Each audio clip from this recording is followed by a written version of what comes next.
तो नमस्कार भाई लोग, आप लोग हमारे चैनल में स्वागत है। तो दोस्तों मैं आप लोग आज बहुत ताज़ा खबर लेकर आया हूँ। तो आप लोग जितने भी बता दूँगा, आप लोग जितने भी आप लोग समर सिंह फैन हैं, तो दोस्तों वीडियो को शुरू से अंदर देखिएगा।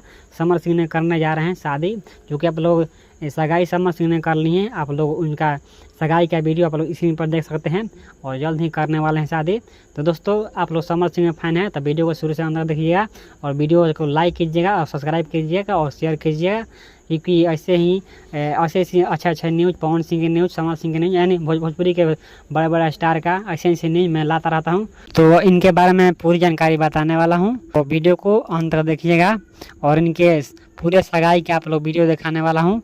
तो बता दूं कि अभी तक सगाई कर लिए हैं, जिनका नाम है आप लोग बता दूं कि जिनका नाम है निकिता सिंह के साथ सगाई किए हैं, जो कि आप लोग बता दूं बहुत ही प्यारी लड़की है और मासूम सी लड़की है और अच्छी मतलब घराने की लड़की है और पढ़ी लिखी भी है। तो समर सिंह के आप लोग जितने भी फैन हैं तो लाइक कीजिएगा, शेयर कीजिएगा, सब्सक्राइब कीजिएगा। मिलते हैं आप लोग को अगले वीडियो में। धन्यवाद। जय हिंद, जय भारत।